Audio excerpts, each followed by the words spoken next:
Assalamualaikum warahmatullahi wabarakatuh. Hai murid-murid, apa kabar hari ini? Cikgu doakan semuanya sehat untuk terus belajar bersama dengan cikgu.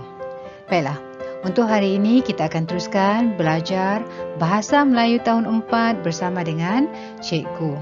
Tajuk kita hari ini ialah Mari Menulis Karangan. InsyaAllah cikgu akan bimbing kamu untuk menulis karangan. Sebelum itu, jangan lupa untuk subscribe channel cikgu dan terus menyokong cikgu. Mari kita lihat dahulu standard kandungan untuk tajuk kita pada hari ini, iaitu 3.3 menghasilkan penulisan, manakala standard pembelajaran 3.3.1 iaitu menulis draft dan menghasilkan penulisan imajinatif. Baiklah murid-murid, untuk makluman kamu, dalam sebuah karangan kita perlu ada pendahuluan, isi dan juga penutup. Untuk isi, kebiasaannya kita perlu 3 ataupun 4 isi. Untuk hari ini, cikgu akan berikan kamu karangan yang mempunyai 4 isi, iaitu isi yang pertama, isi yang kedua, isi yang ketiga dan juga isi yang keempat. Sekarang, cikgu minta kamu untuk buka buku teks Bahasa Melayu pada muka surat 59. Pada halaman tersebut terdapat satu bahan grafik yang bertajuk Makanan Selamat, yang mana bahan grafik itu menceritakan tentang Hadif dan kawan-kawannya mencari maklumat tentang keselamatan makanan di perpustakaan. Cuba perhatikan bahan grafik yang diberikan. Kalau kita dapat perhatikan di sini, terdapat beberapa pernyataan yang diberikan untuk setiap bahagian, iaitu pendahuluan, isi 1, isi 2, isi 3, isi 4 dan juga penutup. Jadi, kita cuba untuk bina ayat bagi setiap pernyataan yang diberikan. Lihat pada pendahuluan. Diberikan 2 pernyataan, iaitu yang pertama, keselamatan makanan perlu diutamakan, dan pernyataan yang kedua ialah pelbagai cara harus dilakukan. Jadi, kita perlu bina ayat daripada pernyataan ini. Diberikan di sini, contoh ayat ialah keselamatan makanan perlu diutamakan oleh semua orang. Kalau kamu dapat perhatikan, kita hanya perlu tambah beberapa frasa sahaja untuk melengkapkan pernyataan yang diberikan. Dan ayat yang kedua, terdapat pelbagai cara yang harus dilakukan. Jadi, kedua-dua ayat ini kita boleh gunakan sebagai ayat di dalam pendahuluan. Untuk isi pertama, isi kedua, isi ketiga, isi keempat dan juga seterusnya penutup, kita akan bincangkan secara lebih lanjut pada paparan yang berikutnya. Mari kita lihat untuk isi yang pertama, diberikan di sini 2 pernyataan iaitu basuh tangan dan cuci peralatan dapur. Cuba kamu fikirkan, apakah ayat yang sesuai dengan pernyataan yang diberikan? Kamu juga boleh rujuk kepada gambar bagi membantu dalam membina ayat. Di sini cikgu berikan contoh ayat untuk pernyataan yang pertama. Kita perlulah membasuh tangan sebelum dan selepas menyediakan makanan. Ayat yang kedua pula, kita perlu mencuci peralatan dapur seperti pisau dan papan pemotong supaya kemas dan bersih. Kamu juga boleh membina ayat mudah seperti kita perlu mencuci peralatan dapur supaya kemas dan bersih. Ayat itu pun boleh diterima. Terpulang kepada kamu untuk fikirkan ayat yang lebih mudah dan tepat. Kita lihat pula untuk isi yang kedua. Diberikan Pernyataan di sini ialah asingkan makanan dan gunakan bekas yang sesuai. Perhatikan pada gambar. Apakah ayat yang sesuai bagi pernyataan yang diberikan? Baiklah, cikgu tunjukkan di sini contoh ayat yang pertama.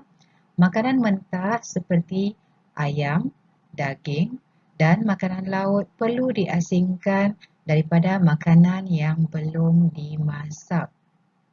Ayat yang kedua, pengguna perlu menggunakan bekas bertutup untuk mengelakkan makanan bercampur. Boleh kan murid-murid? Seterusnya kita lihat isi yang ketiga. Pernyataan yang diberikan di sini, masak dengan sempurna. Yang kedua, membunuh bakteria. Cuba kamu fikirkan apakah ayat yang sesuai? Lihat pada gambar. Baiklah, cikgu berikan contoh ayat di sini. Yang pertama, kita perlulah memasak makanan dengan sempurna, terutamanya daging, ayam, telur dan makanan laut. Ayat yang kedua, hal ini dapat membunuh bakteria yang berbahaya. Sekarang, kita lihat isi yang keempat pula. Diberikan pernyataan, jangan makan makanan tamat tarikh luput. Dan yang kedua, keracunan makanan. Baiklah, cikgu berikan contoh ayat di sini. Yang pertama, kita janganlah mengambil makanan yang tamat tarikh luput.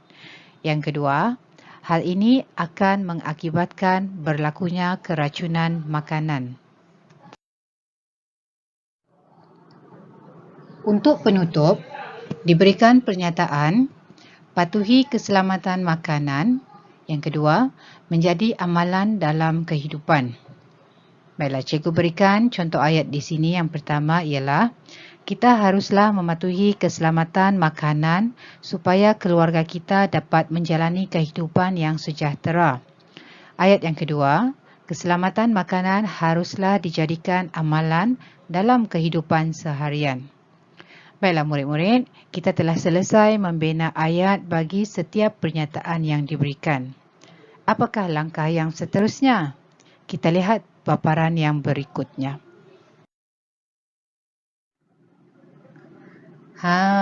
Sekarang dah tiba masa untuk kita menulis karangan.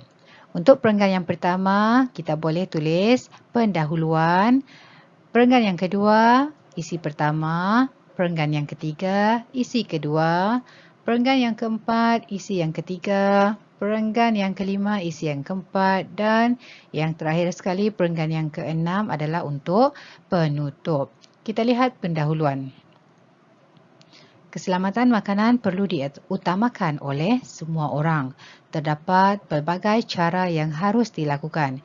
Ini kita ambil daripada ayat yang telah kita bina sebelum ini. Okey, untuk perenggan yang kedua, kamu boleh ambil ayat yang kita telah bina tadi bagi isi yang pertama. Cuma kita letaklah penanda wacana yang sesuai sebagai seri di dalam kita punya karangan. Contoh antaranya. Antaranya, kita perlulah membasuh tangan sebelum dan selepas menyediakan makanan. Kita perlu mencuci peralatan dapur seperti pisau dan papan pemotong supaya kemas dan bersih. Sekarang, untuk perenggan yang ketiga, kamu perlu lihat semula ayat untuk isi yang kedua. Penanda wacana yang kita gunakan selain itu. Perenggan yang keempat, kita gunakan penanda wacana seterusnya. Kamu bolehlah tulis ayat untuk isi yang ketiga. Perenggan yang kelima, kita gunakan penanda wacana di samping itu. Kemudian, kamu boleh ambil ayat untuk isi yang keempat. Dan perenggan yang terakhir, bolehlah kita mulakan dengan kesimpulannya, teruskan dengan ayat yang penutup tadi. Selepas selesai kamu menulis kesemua ayat, maksudnya karangan kita telah siap. Oleh itu murid-murid, sekian sahaja pembelajaran kita untuk hari ini. Terima kasih daripada cikgu. Cikgu harap kamu boleh faham bagaimana untuk menghasilkan sebuah karangan. Bye-bye.